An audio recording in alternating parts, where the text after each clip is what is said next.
உங்கள் சத்யாவில் குளு குளு ஏசி ஆஃபர். அதிக வட்டி தருவதாக பொதுமக்களை ஏமாற்றி 20 கோடி ரூபாய் மோசடி செய்த புதுக்கோட்டை மாவட்ட தாவைக்க நிர்வாகியிடமிருந்து பணத்தை திரும்ப பெற்று தரும்படி பாதிக்கப்பட்டோர் கண்ணீர் மல்க கோரிக்கை விடுத்துள்ளனர். புதுக்கோட்டை மாவட்ட தாவைக்க நிர்வாகியான சரவணன் என்பவர் 100க்கும் மேற்பட்டோரிடம் அதிக வட்டி தருவதாக ஆசை காட்டி 20 கோடி ரூபாய்க்கு மேல் பணம் பெற்று மோசடி செய்ததாக காவல் நிலையத்தில் பாதிக்கப்பட்டவர்கள் புகார் அளித்தனர். இதையடுத்து சரவணனை கடந்த சில மாதங்களாக போலீசார் தேடி வந்தனர். பாதிக்கப்பட்ட பொதுமக்களின் புகாரை அடுத்து தாவேக்க நிர்வாகி சரவணனை போலீசார் தேடி வந்தனர். இந்த புகாரை தொடர்ந்து புதுக்கோட்டை போலீசார் வடமாநிலத்தில் சரவணனை கைது செய்தனர்.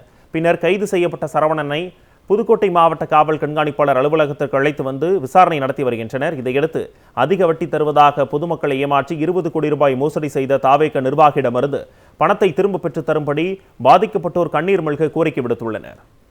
அதிக வட்டி தருவதாக பொதுமக்களை ஏமாற்றி 20 கோடி ரூபாய் மோசடி செய்த புதுக்கோட்டை மாவட்ட தாவேக்க நிர்வாகியிடமிருந்து பணத்தை திரும்ப பெற்று தரும்படி பாதிக்கப்பட்டோர் கண்ணீர் மல்க கோரிக்கை விடுத்துள்ளனர்.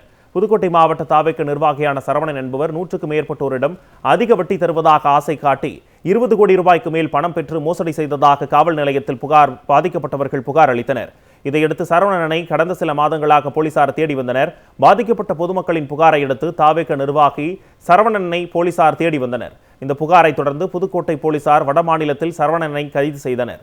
பின்னர் கைது செய்யப்பட்ட சரவணனை புதுக்கோட்டை மாவட்ட காவல் கண்காணிப்பாளர் அலுவலகத்திற்கு அழைத்து வந்து விசாரணை நடத்தி வருகின்றனர். இதையடுத்து அதிக வட்டி தருவதாக பொதுமக்களை ஏமாற்றி 20 கோடி ரூபாய் மோசடி செய்த தாவேக்க நிர்வாகியிடமிருந்து பணத்தை திரும்ப பெற்று தரும்படி பாதிக்கப்பட்டோர் கண்ணீர் மல்க கோரிக்கை விடுத்துள்ளனர். உங்கள் சத்யாவில் குளு குளு ஏசி ஆஃபர்.